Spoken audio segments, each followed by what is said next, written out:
Hello there, people of the internet. So, you went out and got yourself a short-barreled AR, be it SBR or a pistol. I don't know. I'll let you guys debate about that down in the comments below. I do not have one. So this right here is my Coyote gun. It's got a 16-inch barrel, but we're going to use this for representation purposes, and we're going to discuss AR-15s that got a barrel of, like, let's call it 10 inches or less, because I feel like that's really the cutoff point for some of these issues. One of the big selling points for 223 is its velocity. That's where it gets its capability from. It's a little tiny bullet moving very, very, very fast. That is what makes it such a good cartridge. It gets those velocities from shooting from a full-length barrel. As a matter of fact, I probably should have grabbed my 20-inch rifle as opposed to the 16-inch one, but this is just what I have here. Like, if we go with a standard 55 grain 5.56 round, and we're going to use 223 and 5.56 interchangeably for this discussion, although they're not the same cartridge, that'll be a topic for another video. If we were to shove the 55 grain 5.56 through this barrel, it would go about 2,900 feet per second. That's pretty gosh darn good, and that should still handle most of your situations out to like 500 yards or so. And most of your situations are going to be well within 500 yards if you find yourself dealing with something. But we stick that same bullet in a 20-inch barrel, or 20-inch plus, and we're going to see it go in excess of 3,200 feet per second or even more. And that is the Goldilocks area for the 223 to have the most maximum effective capabilities downrange. However, that being said, you got your shorter barrels just because they are easier to maneuver with. Oftentimes, they're less cost because, well, insert your choice of reason for getting a shorter barrel here, but the United States has laws to where we cannot have shorter than 16-inch barrels, so most of your ARs are going to be around that 16-inch barrel unless you're going with an AR pistol or you're going to SBR your AR. Wow, try saying that 5 times fast. So once you get below that 16-inch mark, you're pretty much good with your standard 55 and 62 grain ammunition until you hit about 10 inches or so. That's where you start to really fall into some pretty significant 223 5.56 velocity loss. So if you have your short-barreled rifled AR or your pistol or whatever it is you have, and let's say you got a 10-inch barrel, or I know a lot of people will even have them with like a 7.5-inch barrel or something like that, there's better options than the standards for you guys. Now, if you do decide to go with a standard loading, I have seen several people who have these right here for their short-barreled ARs. These are green tips. This is a 62 grain it's a 62 grain bullet that has a steel penetrator inside of it. I almost called it steel core, but it's not quite. But it's got a steel penetrator inside of it, and it's designed to be fired from full-length rifle barrels. Like, that's what this stuff is. This is M855, and it's designed for 20-inch barrels to get the full maximum capabilities of this cartridge. Well, you don't get those velocities from a shorter barrel. Those shorter barrels, as a matter of fact, this right here is one of the issues that we had with the M4. The shorter barrels, and the M4 was a 14.5-inch barrel, so it's significant issues in a even shorter barrel, like a 10-inch or a 7.5-inch or something like that. And a shorter barrel, these don't get the velocity they need to be able to do the things that they need to do, such as tumbling or even the jacket and other components inside of it disintegrating from the steel core or anything like that. And so as a result, whenever these hit their target, they kind of cause what is called ice pick wounds to the target, because it just kind of pokes a little tiny hole inside of that target, and that target is oftentimes still very much a threat. Now, these being a little heavier weight than the other very common 55 grainers, this is probably the worst option that you have, because they travel extremely slow, and that steel core inside of them, it just does not lend it to doing what a 223 is supposed to do, which is whenever it impacts its target, it breaks apart. That steel core is going to obviously stay together unless it hits something like really, really, really, really hard. But that steel core essentially is more or less to punch through originally designed for punching through a steel helmet at 500 yards from a full-length barrel.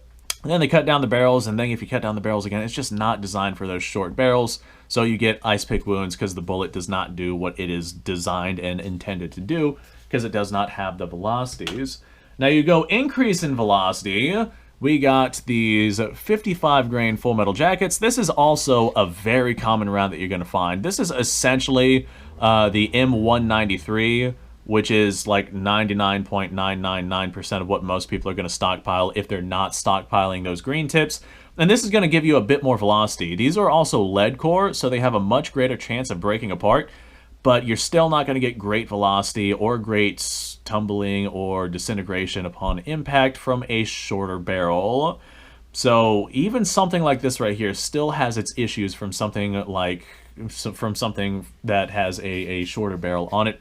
You're just gonna basically run into the same issues, although they're going to be less of an issue because you do have increased velocity and a softer core inside of it, since it does not have that steel core. You might actually see some tumbling or some disintegration with these bullets, depending on your barrel length and depending on the distances that you're shooting at your target with, but I would not expect anything real significant to come from your 55 grain full metal jackets coming from your shorter barrel. Now, there are good options out there for you. As a matter of fact, I have this right here. This is going to be traveling a little bit slower, but the bullet design is what makes up for it. If you have yourself a short AR15, I recommend going with something other than a standard full metal jacket. Now, they're going to be a little bit more expensive, but boy, oh boy, they're going to make all the difference in the world. Get yourself your standard full metal jackets, but get yourself a couple of magazines worth of something like this right here. This is a 77 grain soft point. Now, although you can't really tell it's 77 grain because most of the bullet is inside of here, but this is quite the large hulking bullet.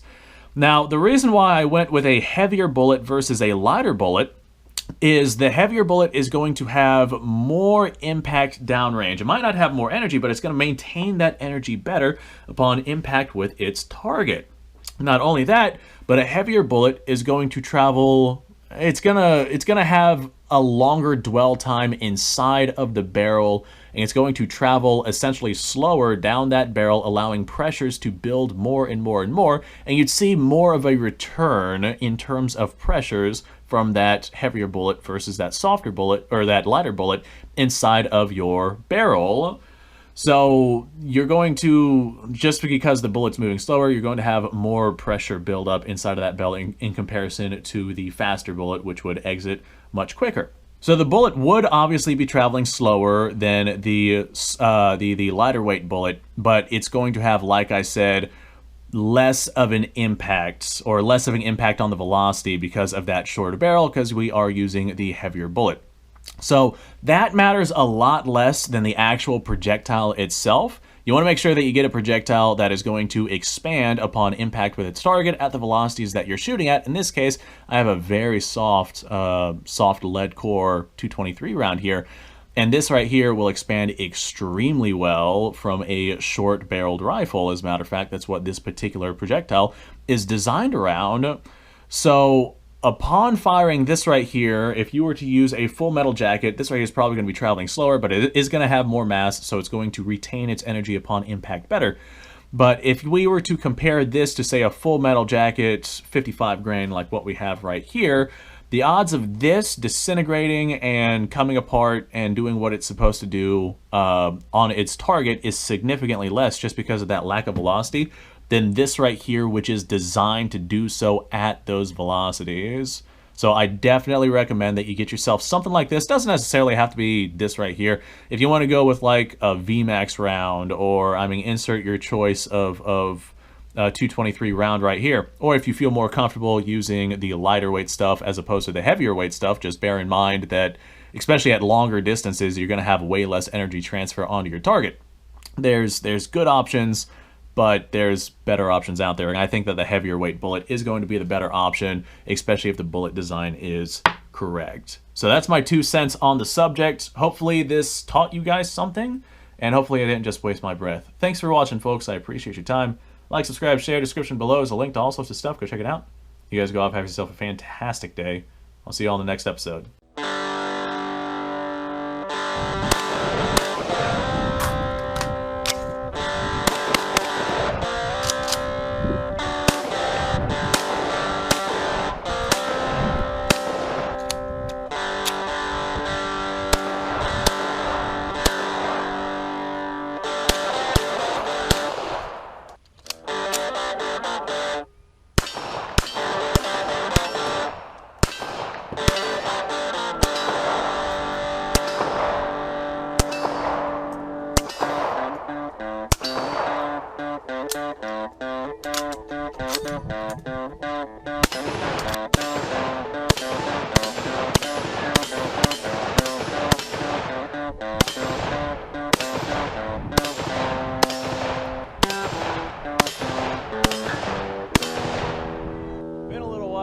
I've done this.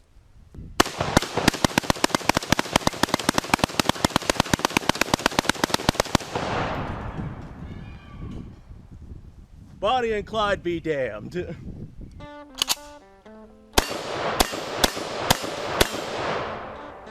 Poor man's Gary.